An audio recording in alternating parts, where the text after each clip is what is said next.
Hi, നമുക്കിന്നൊരു special മത്തിക്കറി ആക്കിയാലോ? Cooker മത്തി എന്ന് കേട്ടിട്ടില്ലേ? നമ്മൾ ചെറിയ മത്തി, കുറച്ച് ചെറിയ മത്തി കിട്ടിയിട്ടുണ്ട്. കുറച്ച് കൂടുതൽ കിട്ടീനി. അത് പിന്നെ ഞാൻ കുറച്ച് വറുത്ത് വെച്ചിട്ടുണ്ട്. പിന്നെ ബാക്കിയുള്ളത് ഞാൻ ഒരു കുക്കർ മത്തി ഉണ്ടാക്കാമെന്ന് വിചാരിച്ചിട്ടുള്ളത്. അതിനായിട്ട് നമ്മൾ കുറച്ച് പച്ച മത്തി വെട്ടി കഴുകി വെച്ചിട്ടുണ്ട്. കുറച്ച് ഉപ്പും മഞ്ഞൾപ്പൊടിയും കൂടി ഇട്ടിട്ടുണ്ട്. അതിന് ശേഷം നമുക്ക് ഇതിനകത്തോട്ട് കുറച്ച് പച്ച കുരുമുളക് വെച്ചിട്ടാണ് നമ്മളിത് ഉണ്ടാക്കുന്നത്. അപ്പോൾ പച്ച കുരുമുളകും കുറച്ച് കാന്താരിയും കൂടി, ഒരു 3-4 കാന്താരിയും കൂടി ഇതിനകത്തോട്ട് ചേർത്തിട്ടുണ്ട്. നമുക്കിതൊന്ന് മിക്സാക്കാം.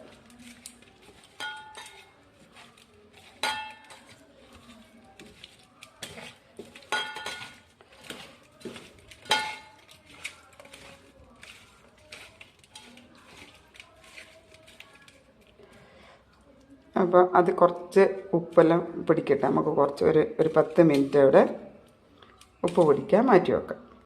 പിന്നെ നമുക്ക് അതിലേക്ക് ആവശ്യമായ കുറച്ച് വാളംപുളി പിഴിഞ്ഞു വെച്ചിട്ടുണ്ട്. ഇങ്ങനെ വെക്കുമ്പോൾ നമുക്കധികവും കുടംപുളിയല്ല നല്ലത്, വാളംപുളിയാണ് കൂടുതൽ നല്ലത്. അധികം വെള്ളമൊന്നും ആക്കണ്ട, നല്ല. അതിന് ശേഷം നമുക്ക് കുക്കർ എടുക്കാം. ഞാൻ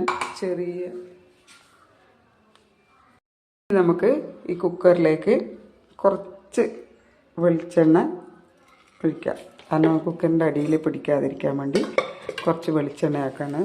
അതിന് ശേഷം ഇതിൻ്റെ അടിയിൽ കുറച്ച് നമ്മൾ ഈ ആക്കി വെച്ച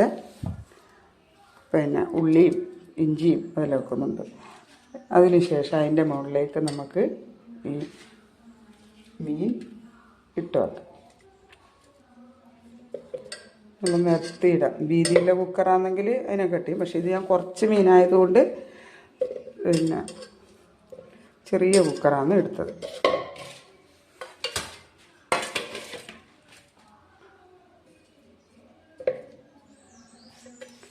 ഇതിൻ്റെ അരവെല്ലാം നമുക്ക് ഇതിനകത്തോട്ട് തന്നെ ഇടണം. അതിന് ശേഷം അതിൻ്റെ മുകളിൽ നമ്മൾ ഈ ചതച്ച് വെച്ച അതും കൂടി ഇടാം.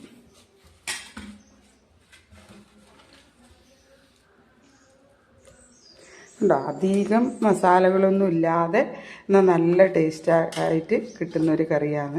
കറി എന്ന് പറയാൻ പറ്റില്ല, നല്ലൊരു ഫ്രൈ പോലെ തന്നെ നല്ല ടേസ്റ്റി ആയിട്ടുള്ള ഹെൽത്തി ആയിട്ടുള്ള ഒരു ഫ്രൈ ആണ്. ഇനി നമുക്ക് ഉപ്പ് അതിനകത്ത് പെരക്കി വെച്ചുകൊണ്ട് ഇനി പിന്നെ ഉപ്പ് ആവശ്യമില്ല. ഇനി നമുക്ക് ഇതിനകത്തോട്ട് കുറച്ച് പുളിവെള്ളം ഒഴിക്കാം. കുറച്ച് പുളിവെള്ളം.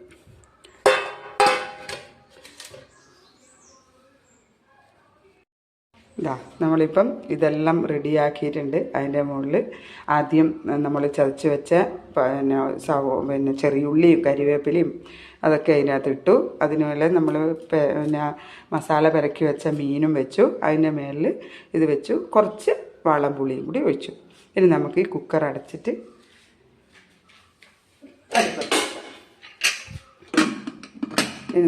അടുപ്പത്ത് വെക്കാം. ഇതാ നമുക്ക് ഒരു വിസിൽ വന്നിട്ടുണ്ട്. നമുക്ക് കുക്കർ തുറക്കാം. കണ്ടോ, നല്ല കുക്കർ മത്തി റെഡി ആയിട്ടുണ്ട്. നമുക്ക് തന്നെ ഇനി വാങ്ങി വെക്കാം. അതിനായി ഞാനൊരു പാത്രത്തിൽ വാഴയില വെച്ചിട്ടുണ്ട്. കാരണം ആ ചാറ് മൊത്തം നമുക്ക് ഇതിനകത്തോട്ട് തന്നെ നല്ലൊരു ടേസ്റ്റ് കിട്ടൂലേ. അപ്പോൾ ഇപ്പോൾ വാഴയില എടുക്കുമ്പോൾ നമ്മൾ പ്രത്യേകം ശ്രദ്ധിക്കണം, നല്ലപോലെ കഴുകി തുടച്ചെടുക്കണം. കാരണം ഇപ്പോൾ വാഴയിലയിലെല്ലാം ഒരുപാട് അസുഖങ്ങളെല്ലാം വരുമെന്നില്ല നമ്മൾ കേട്ടിട്ടുണ്ട്. അതുകൊണ്ട് തന്നെ നമ്മൾ നല്ല വൃത്തി കഴുകി തുടച്ച് നമ്മൾ പാത്രത്തിലേക്ക് ആക്കിയിട്ടുണ്ട്.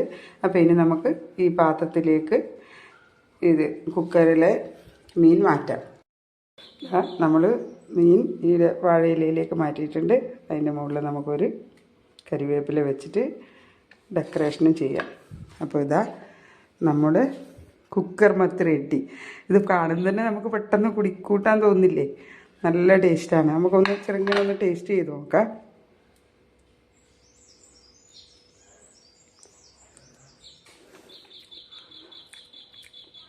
അടിപൊളി ടേസ്റ്റ് ഉണ്ട്. അപ്പോൾ എല്ലാവരും ഒന്ന് ട്രൈ ചെയ്യുക. ഓക്കെ.